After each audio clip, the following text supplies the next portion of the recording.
India आपके साथ मैं रचना बंसल। बांग्लादेश की राजधानी ढाका एक बार फिर से हिंसा की आग में झुलस रही है। युवा नेता उस्मान हादी की मौत के बाद हालात बेकाबू हो गए हैं। सड़कों पर उतरी उग्र भीड़ ने मीडिया हाउस और राजनीतिक इमारतों को निशाना बनाया। चुनाव की तैयारी कर रहे पड़ोसी देश के लिए ये हालात कितने चिंताजनक हैं और हिंसा पर काबू पाने के लिए अंतरिम सरकार आखिर क्या क्या कदम उठा रही है, ये हर किसी के जहन में है। बांग्लादेश में लोग चिंता में इसलिए हैं क्योंकि ये हालात एक बार फिर से आउट ऑफ कंट्रोल होते हुए नजर आ रहे हैं, बिगड़ते हुए नजर आ रहे हैं और ये किसी भी देश के लिहाज से अच्छी बेहतर तस्वीरें नहीं है। दो मीडिया हाउस को आग के हवाले कर दिया गया, साथ ही जो राजनीतिक नेता हैं या फिर जो राजनीतिक इमारतें हैं उन्हें भी निशाना बनाया जा रहा है। एक बार फिर से धधक रहा है बांग्लादेश। यहाँ परेशान करने वाली तस्वीरें सामने आ रही हैं, वो भी तब जब चुनाव को लेकर तैयारी चल रही थी, लेकिन उससे पहले इस तरह की घटना होना ये चिंता पैदा करती है और ये सब कुछ हो रहा है उस्मान हादी की मौत के बाद में। इनकलाब मंच के प्रमुख चेहरों में नाम आता है उस्मान हादी का। शेख हसीना के खिलाफ जब आंदोलन सड़कों पर आया, जब प्रमुख चेहरे सड़कों पर आकर आवाज उठाते हुए नजर आए, उनमें से एक नाम उस्मान हादी। लेकिन उस्मान हादी पर जब अटैक हुआ, सिंगापुर तुरंत ले जाया गया इलाज के लिए, लेकिन जब मौत की खबर सामने आई तो जो समर्थक थे वो भड़क गए। अब समर्थकों के भड़कने के बाद इस तरह से तस्वीरें सामने आ रही हैं। सड़कों पर बड़ी संख्या में लोग इकट्ठा हो गए हैं। उस्मान हादी की हत्या के बाद लोग बिफर गए हैं और लॉ एंड ऑर्डर कैसे बिगड़ा हुआ है, इन तस्वीरों को देखकर अंदाजा आप लगा सकते हैं। बांग्लादेश में जिस तरीके के हालात हैं, शेख हसीना के घर को भी फूंक डाला गया, शेख मुजीबुर रहमान के घर को फूंक डाला गया, जिस तरीके से दो मीडिया हाउस को भी आग के हवाले कर दिया, आवामी लीग के समर्थकों पर लगातार हमले हो रहे हैं। उस्मान हादी की मौत से नाराज हैं प्रदर्शनकारी और ये प्रदर्शन अब और ज्यादा उग्र होता हुआ नजर आ रहा है। बांग्लादेश में आखिर हो क्या रहा है? शाहबाग इलाके में तोड़फोड़ और आगजनी की खबर है। प्रथम आलो के दफ्तर को आग लगा दी गई, साथ ही साथ डेली स्टार अखबार के ऑफिस में भी आग लगाई गई। भारतीय उच्चायोग में घुसने की कोशिश की खबर भी सामने आ रही है। भारत के राजदूत के घर के बाहर प्रदर्शन के लिए लोग इकट्ठा हो गए। इसके अलावा आवामी लीग के दफ्तर पर भी हमला हुआ है, लोग बड़ी संख्या में वहां भी पहुंच गए। जैसे मैंने इससे पहले कहा कि शेख हसीना के विरोध में जब आंदोलन तेज हुआ था, उसमें उस्मान हादी का नाम प्रमुख नामों में से एक था। साथ ही साथ शेख मुजीबुर रहमान के घर में आगजनी की तस्वीरें सामने आई हैं। पूर्व शिक्षा मंत्री के घर को फूंक डाला गया, शेख हसीना के घर को जला डाला गया। आवामी लीग समर्थकों पर हमले तेज हैं। हिंदू युवक की हत्या के बाद उसे जला दिया गया। बड़ी खौफनाक तस्वीरें एक बार फिर से बांग्लादेश से सामने आ रही हैं। बांग्लादेश, जहां पर हमने देखा तख्ता पलट के बाद भी हालात शांत नहीं हुए। तख्ता पलट से पहले शेख हसीना जब उस वक्त सत्ता में थी, तब उनके खिलाफ कैसे आंदोलन तेज हुआ, देश छोड़कर भागना पड़ गया। और अब बांग्लादेश में जो स्थिति है वो समझ में आ रही है कि अभी हालात संभलने वाले हैं नहीं। बांग्लादेश में टेंशन एक बार फिर से पीक पर है और उस्मान हादी की मौत के बाद ये भीड़ और ज्यादा उग्र हो गई है। कौन था उस्मान हादी, अब जरा डिटेल में जान भी लीजिए। हादी का जन्म बांग्लादेश के झलकाठी जिले में हुआ। हादी के पिता, जो कि एक मदरसे में शिक्षक के तौर पर काम करते थे, शेख हसीना विरोधी संगठन का नेता था। उस्मान हादी इनकलाब मंच के बड़े चेहरों में गिना जाता था। इनकलाब मंच का प्रवक्ता था उस्मान हादी। ढाका 8 इस सीट से निर्दलीय उम्मीदवार भी था। जुलाई 2024 में बांग्लादेश में छात्र विद्रोह हुआ और इसका मुख्य चेहरा था। जिस तरीके से बांग्लादेश में ये घटनाएं सामने आ रही हैं, ऐसा लग रहा है कि एक बार फिर से हिंदू निशाने पर हो सकते हैं, एक बार फिर से हालात बेकाबू हो सकते हैं। और सवाल फिर ये कि क्या इन हालातों के बीच में समय से चुनाव हो पाएगा? उस्मान हादी, जिसको लेकर लगातार विद्रोह की आग भड़कती हुई नजर आ रही है। हादी का जन्म बांग्लादेश के झलकाठी जिले में हुआ था।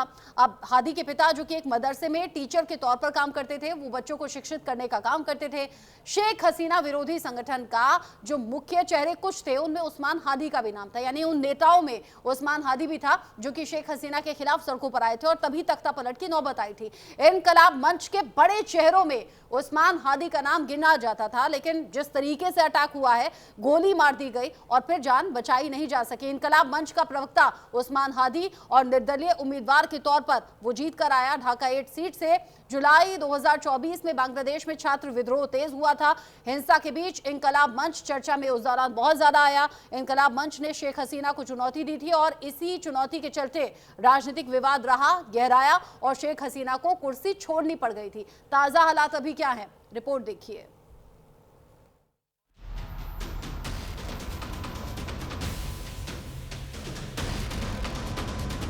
ढाका की जलती सड़कें, धुआं, भागती भीड़, पुलिस तैनाती।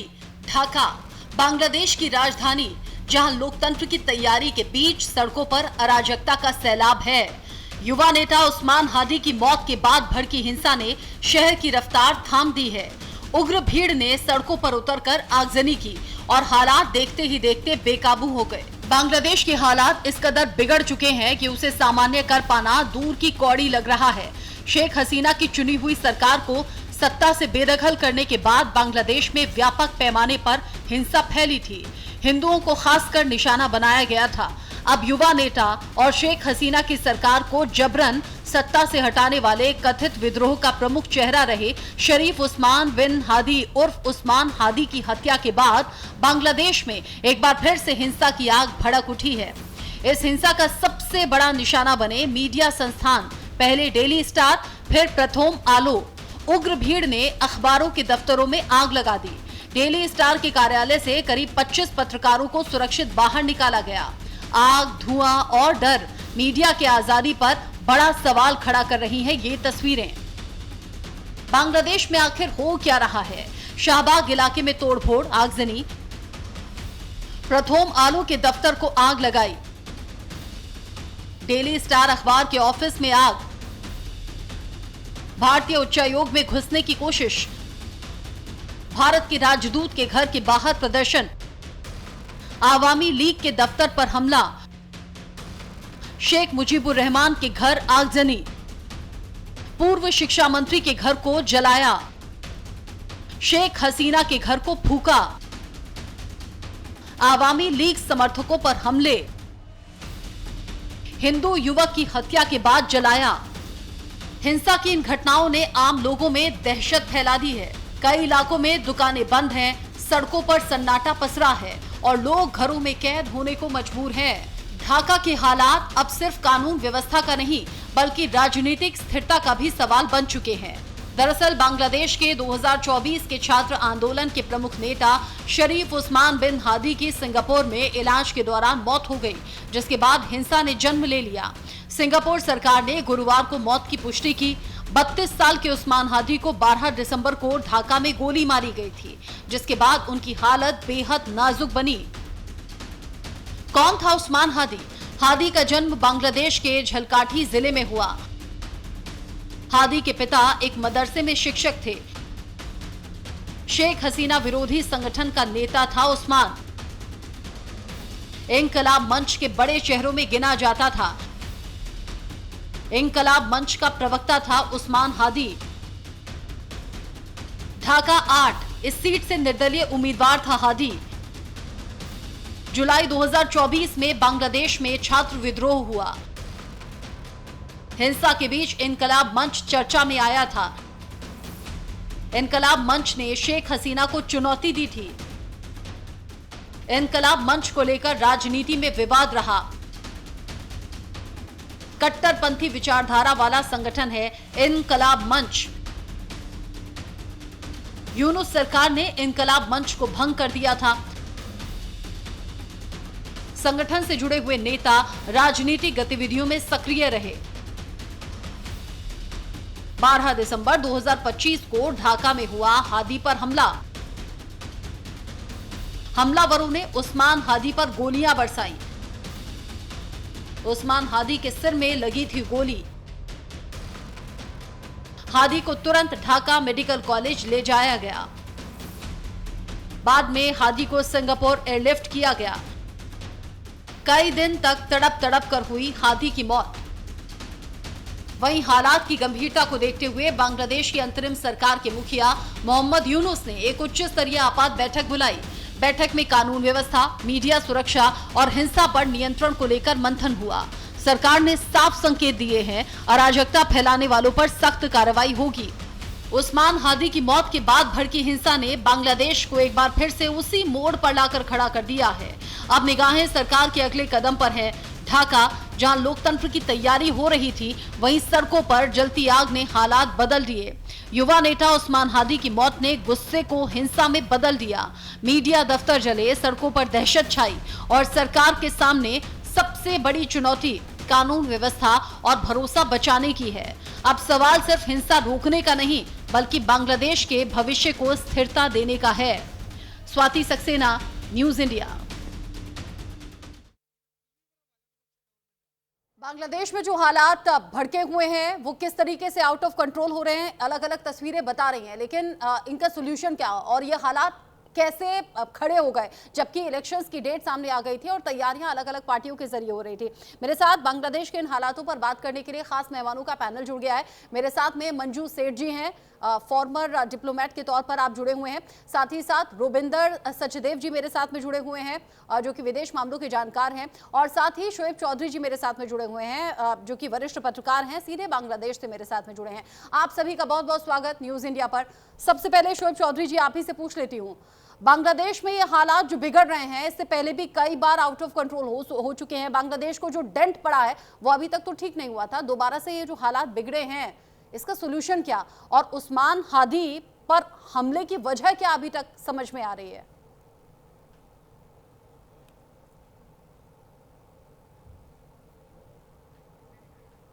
शोएब जी, अनम्यूट कर लें आप खुद को। बहुत बहुत धन्यवाद रचना जी। मैंने जो कह रहा था कि पिछले साल के जो जिहादी तख्ता पलट हुआ वो एक मेटिकुलसली डिजाइन प्लॉट थे, और जब भी यूनुस ने ऐलान की इलेक्शन की फरवरी की 12 तारीख, मैंने कहता रहा कि इलेक्शन होने वाला है नहीं, यूनुस के कोई मानसा है नहीं इलेक्शन की। जो उस्मान हादी का जो मृत्यु हुआ, ये घातक जो किलर है बांग्लादेशी है, मगर ये लोगों ने क्या शुरू किया, भारतीय हाई कमीशन में अटैक, हिंदुओं के ऊपर अटैक, जैसा आप बता रहे थे कल रात को 9 बजे एक हिंदू युवक को एकदम आग में जला के मार दी। कल छायानत में अटैक हुआ। छायानत क्या है? कल्चरल सेंटर है। प्रथमाल और डेली स्टार, न्यू एज, ठीक है, अटैक हुआ, अच्छा हुआ कि ये सब जिहादी तख्ता पलट के फेवर में थे और यूनुस के लोग हैं ये। मगर अभी क्या साबित हो गया कि सड़कों में जो है ये ना तो यूनुस के हैं न कोई है, ये एंटी इंडियन सेंटिमेंट को कैपिटलाइज करके बांग्लादेश को डिस्टेबलाइज करने की कोशिश में है, और ये है पाकिस्तानी आई साइड। आप जानते हैं रत्ना जी, जब ऑपरेशन सिंदूर से पहले इसी हालत पाकिस्तान के इस्लामाबाद में, कराची में थे, अभी सेम सिचुएशन बांग्लादेश में। और जितने हालत कर सारे रात हम लोग दिन तक, सुबह तक सोए नहीं आज तक। अभी 6 बजे, आज शाम को 6 बजे उस्मान हादी की डेड बॉडी बांग्लादेश में आएगा।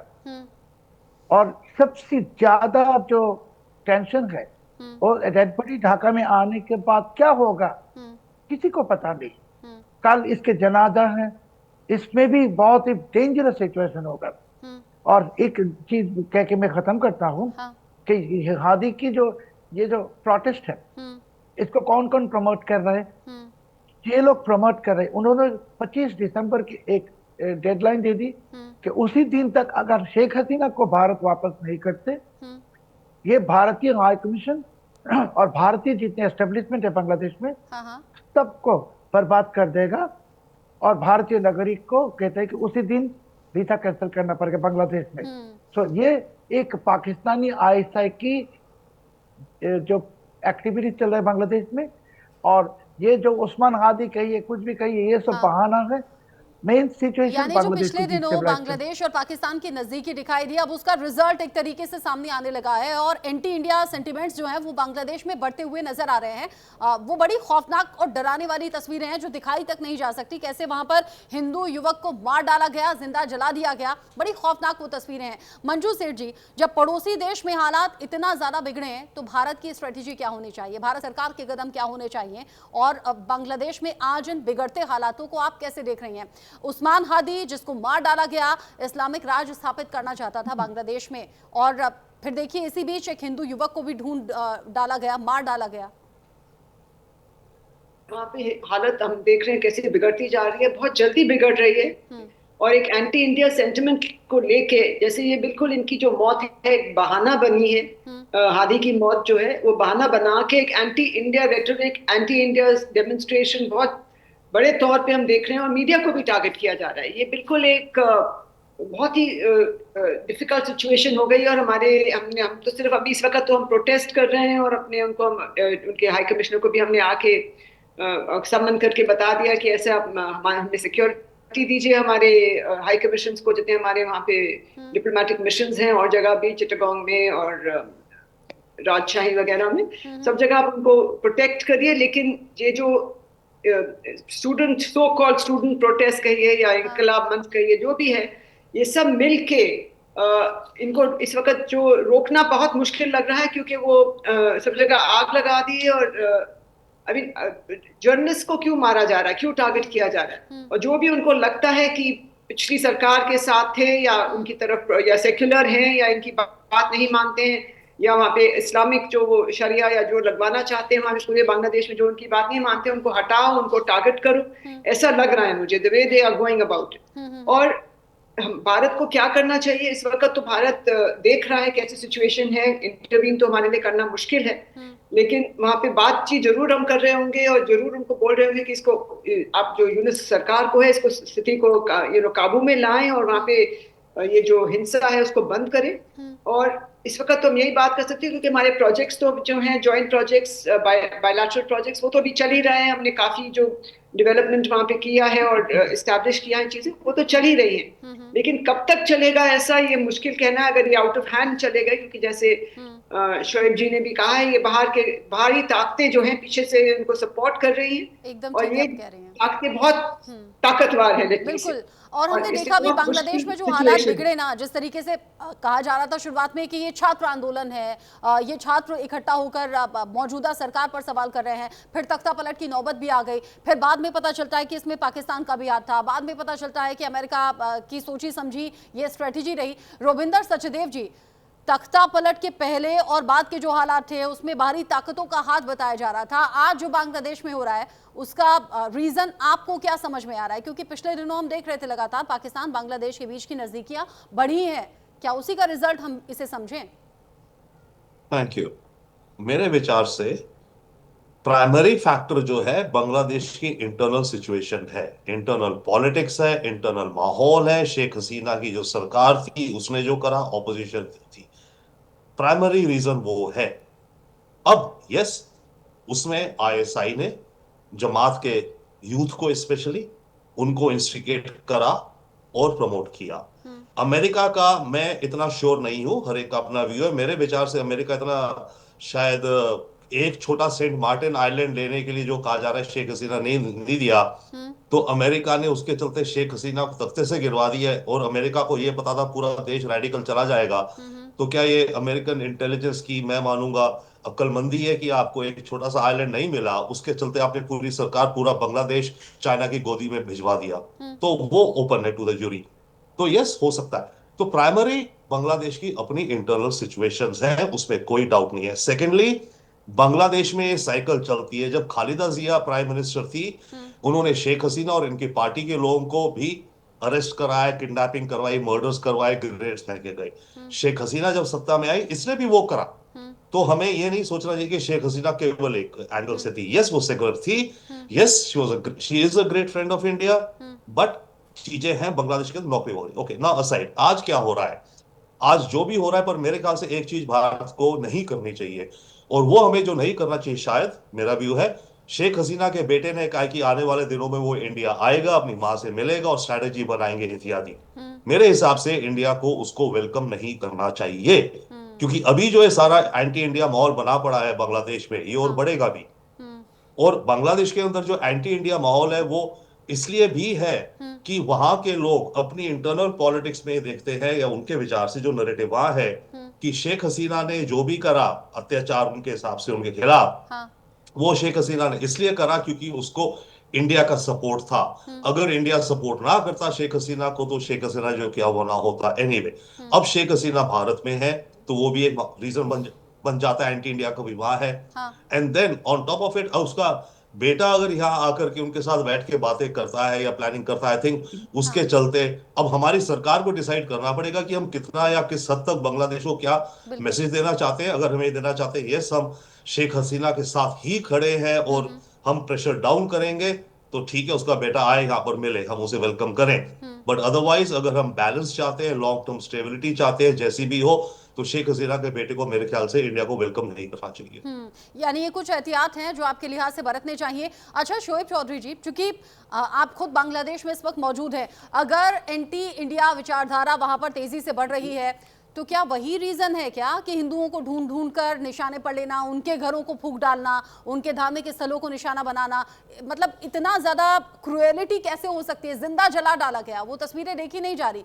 क्या इसके पीछे भारत को लेकर नफरत है लोगों के अंदर? रचना जी देखिए, जो लोग ये सब कर रहे हैं बांग्लादेश में, कल हमने तो ऑन स्पॉट ऑन ग्राउंड थे, हाँ। तो आपने भी शायद चेहरे देखे हैं वीडियो में। ये लोग शक्ल से ये कोई मदरसा स्टूडेंट सिर्फ है नहीं, हाँ। यहाँ हिजबुल तहरीर थे, अंसार अल इस्लाम और जमात इस्लामी के स्टूडेंट फ्रंट। मगर इसके पीछे कौन पैसा दे रहा है, इन्वेस्टमेंट कौन कर रहा है? कोई कर रहा है। और भारत एंटी इंडिया सेंटीमेंट को बढ़ा रहा है। हमारे आदरणीय को पैनलिस्ट ने जो कहा कि शेख हसीना ने इंडिया के सपोर्ट में इसके लिए कुछ एट्रोसिटीज किया बांग्लादेश में। हाँ। शेख हसीना ने जरूर एट्रोसिटीज किया, क्यों किया ये मुझे पता नहीं, मगर अभी जो है कि शेख हसीना को शरण देने के कारण ही ये सब हो रहा है, ये ठीक नहीं है। बांग्लादेश में पाकिस्तान अभी चाहते हैं कि एक एंटी इंडिया सेंटीमेंट इस तरफ इतनी ऊंचाई तक ले जाए, जहां बांग्लादेश फिर से पूर्व पाकिस्तान बन जाए। और ये जो मैंने क्यों कहा आपको किसी वक्त पहले कि ये 3 अखबारों के ऊपर अटैक हुआ, मैं खुश हूं कि तीनों अखबार एंटी इंडियन है। ये तीनों न्यूज़पेपर इंडिया के खिलाफ प्रोपेगेंडा कर रहे थे। अभी क्या दिखाई दी कि एंटी इंडिया अखबार भी अटैक हो गई, सिर्फ प्रो इंडिया नहीं, एंटी इंडिया। सो अभी ये कौन कर रहा है? जो अटैक कर रहा है इस पे एंटी या प्रो इंडिया कोई विषय है नहीं, ये बांग्लादेश को डिस्टेबलाइज करना चाहते हैं। यानी आप कह रहे हैं कि बांग्लादेश में हालात बिगड़ रहे हैं और ये टकराव दो तरफा है। अगर एक तरफ शेख हसीना का विरोधी उस्मान हादी मारा जाता है, तो दूसरी तरफ जो एंटी इंडिया अखबार चलाने वाले हैं, उस विचारधारा वाले हैं, वहां पर भी अटैक हुआ है। ऐसा नहीं है कि सिर्फ प्रो इंडिया वाले ही निशाने पर हैं, अलग अलग चीजें हैं। उधर आवामी लीग के जो नेता हैं वो भी निशाने पर हैं। मंजू मैम, ये जो हालात अभी हो रहे हैं, अब यहाँ मेरे कुछ कुलीग्स थे, भारत में कुछ लोग थे, वो कह रहे हैं जब यहाँ पर अवैध तौर पर जो बांग्लादेशी हैं यहाँ पर रह रहे हैं, उन्हें ढूंढ ढूंढ कर जो डिपोर्ट किया गया है ना, वो भी एक रीजन हो सकता है। क्या ऐसा आपको लग रहा है पॉसिबल है? मुझे नहीं लगता इसमें कोई भी कनेक्शन है, लेकिन हो सकता है, लेकिन मुझे नहीं लगता कि ऐसा कनेक्शन है कोई, क्योंकि ये इनलीगल इमिग्रेंट्स के बारे में है। बांग्लादेश पर से के साथ कोई ऑफिशियल या कोई ऐसे डिप्लोमेटिक लेवल पे कुछ नहीं है। वो ओपन बॉर्डर्स हैं, इधर आते जाते हैं, तो इसलिए वो तो मुझे नहीं लग रहा कि वो एक कारण है। यानी आप कह रहे हैं कि बांग्लादेश में इन हालातों के पीछे ऐसा कोई रीजन समझ नहीं आता। रोबिंदर सचदेव जी, आपका and comment please. Yeah, I would agree with Pastor Manju said regarding जो इंडिया से बांग्लादेश वापस भेजे जा रहे हैं, उसका कोई ज्यादा एलिमेंट नहीं है। बेसिक बात है कि बांग्लादेश के अंदर सेंटीमेंट बहुत एंटी इंडिया हो गई हैं और अलग अलग बहाने ढूंढे जा रहे हैं। डेफिनेटली उसमें आईएसआई बिल्कुल, देखो उन अपॉर्चुनिटी मिली, फिशिंग इन ट्रबल्ड वाटर्स आप कहिए, वो बिल्कुल उकसा रहे हैं भारत के खिलाफ। इस्लामिक देश बनाना चाहते हैं, ठीक है बनाएं, बट वो इस्लामिक का जो रेडिकल इस्लाम, जो कट्टर, जो जिहादी, जो वायलेंट इस्लाम है, वो नहीं होना चाहिए। बट यस, बांग्लादेश केवल पाकिस्तान ही नहीं, मेरे को दिखता है Bangladesh can become even more dangerous than Pakistan for India. हालात तो अभी ऐसे ही नजर आ रहे हैं, क्योंकि अभी तो बहुत ज्यादा हिंसा की आग भड़क रही है और उग्र हालात वहां के हो रहे हैं। लेकिन जिस तरह के हालात अभी हैं, दूर दूर तक कंट्रोल करने जैसी सिचुएशन तो फिलहाल नजर नहीं आ रही है। शोएब चौधरी जी, आपसे आखिरी सवाल मैं लेना चाहूंगी। उस्मान हादी जी की, चूंकि उस्मान हादी की डेड बॉडी आज शाम आने वाली है, तो क्या उन हालातों से निपटने के लिए अभी तक कोई तैयारी की खबर है क्या? क्योंकि अभी ऑलरेडी आउट ऑफ कंट्रोल है सिचुएशन। नहीं, कोई तैयारी है नहीं। और ये जो मैंने जैसे कहा कि डेड बॉडी आने के बाद सिचुएशन और भी खराब हो जाएगा। और एक आखिरी बात कहता हूँ आपको और हमारे आज ने जो को पैनलिस्ट थे सबको, कि कल ये जो हंगामा शुरू हुआ, कब हुआ? उस्मान हादी की जो डेथ न्यूज डिक्लेयर हुआ उस वक्त कुछ नहीं हुआ। जब यूनुस ने जाति को भाषण दी, एड्रेस द नेशन, उसी के बाद ये अचानक ये अटैक शुरू हो गया। तो ये it was an well orchestrated attack. ये यूनुस चाहते हैं कि बांग्लादेश को डिस्टेबलाइज करके इलेक्शन के डेट को पोस्टपोन कर दे। इसके पीछे यही मंशा है। और अभी मैं ढाका से बात कर रहा हूँ, जानते हैं सुबह को मेरे रिपोर्टर्स गए थे बहुत सारे एरियाज में, छायानट में और हिंदू टेम्पल जो है ढाकेश्वरी मंदिर, कहीं भी कोई सिक्योरिटी अरेंजमेंट नहीं है। तो 6 बजे अभी बांग्लादेश में ऑलमोस्ट 2 बज गई दोपहर की, तो 4 घंटे में वो डेड बॉडी आएगा, लाखों लोग जाएंगे एयरपोर्ट में। तो इसको कैसे कंट्रोल करेंगे? और स्पेशली सैटरडे को जो जनाजा है, तो ये कोई अरेंजमेंट है नहीं। और कल जब अटैक हो रहा था रचना जी, जैसे कि बंगबंधु के हाउस में अटैक हुआ, आर्मी गए नहीं उस वहां, there was no army at all कि अलाउ कर रहे हैं। मतलब आप बता रहे हैं कि जानबूझकर हालात को बिगड़ने दिया जा रहा है, और ये तो मीडिया के लिए भी बहुत ज्यादा रिस्की होगा ना, जैसा आप बता रहे हैं फील्ड पर आपके रिपोर्टर्स जा रहे हैं। Absolutely, on purpose people are pushing the country towards a total anarchy. And मैं एक बात कहता हूँ आपके लिए कि अगर ऐसे चलेगा तो हमारे को लगता है कि कल तक बांग्लादेश में स्टेट ऑफ इमरजेंसी डिक्लेयर हो सकता है। मंजू जी, जिस तरह के हालात पड़ोसी देश में बने हुए हैं ना, बांग्लादेश की ये स्थिति बार बार सोचने पर मजबूर कर रही है। और जैसा अभी रोविंदर जी ने भी कहा कि पाकिस्तान से वर्स्ट हालात अभी बांग्लादेश में हो सकते हैं। क्या मोहम्मद यूनुस ने हाथ पर हाथ धरकर बैठने का फैसला कर लिया है? क्योंकि अगर किसी भी मुल्क में इस तरह के हालात होते हैं तो सवाल तो सरकार से ही होता है ना, अभी जिम्मेदारी तो मोहम्मद यूनुस पर ही है। बिल्कुल, वो बिल्कुल उन पे है, और वो कुछ हम देख रहे हैं करना भी नहीं चाहते हैं, कर भी नहीं पा रहे हैं। हमारी जो डिप्लोमेटिक मिशन है उनको भी नहीं सिक्योर कर पा रहे हैं। वहां पे भी प्रोटेस्ट हो रहे हैं, वहां पे भी अटैक हुआ है, वहां पे एक बॉम्ब फेंका गया बता रहे, पेट्रोल बॉम्ब एक्सेट्रा। तो ये सब चीजें जो हैं, हो सकता है कि जानबूझ के किया जाए ताकि एज शोएब जी ने कहा है, ये वहां पे इमरजेंसी लाने की एक बहाना बनाना चाहते ताकि इलेक्शंस पोस्टपोन हो। पहले भी इलेक्शंस नहीं करना चाह रहे थे वेरियस, क्योंकि मोहम्मद यूनुस को कुर्सी की आदत हो गई। और इससे पहले भी जो हमारे साथ एक्सपर्ट्स जुड़ते रहे वो अलग अलग टाइम पर ये कह चुके हैं कि इलेक्शन टाइम पर हो जाए तो गनीमत की बात है, क्योंकि मोहम्मद यूनुस तो ऐसा चाहेंगे नहीं। अभी के लिए मेरे साथ आप सभी जुड़े, अपना कीमती समय निकाला। मंजू सेठ जी, रोविंदर सचदेव जी, शोएब चौधरी जी, बहुत बहुत शुक्रिया आप सभी का इस डिस्कशन में रहने के लिए, साथ में जुड़ने के लिए। तो जल रहा है बांग्लादेश और सुलग रहा है बांग्लादेश, और इन हालात से निपटने के लिए अभी ना तो मोहम्मद यूनुस को कोई तरीका सूझ रहा है, मीडिया को हमले एक के बाद एक झेलने पड़ रहे हैं, और अलग अलग जगह अवामी लीग के नेताओं को भी निशाने पर लिया गया है। आगे जो भी अपडेट होगा इस खबर से जुड़ा हुआ आप तक पहुंचाएंगे। छोटा सा ब्रेक ले रहे हैं, लौटेंगे।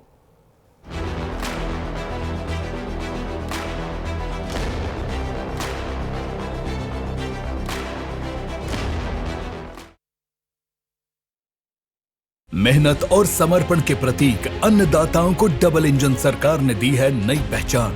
कर्मयोगी सरकार ने किया है वो दमदार काम जो दशकों तक था सिर्फ सपना। उत्कर्ष के इन 8 वर्षों में गन्ना किसानों को किया गया है रिकॉर्ड 2,90,000 करोड़ रुपए से अधिक गन्ना मूल्य का भुगतान। वर्ष 2007 से 2017 तक हुए भुगतान से यह 1,48,000 करोड़ रुपए है अधिक। माननीय मुख्यमंत्री योगी आदित्यनाथ के नेतृत्व में पारदर्शी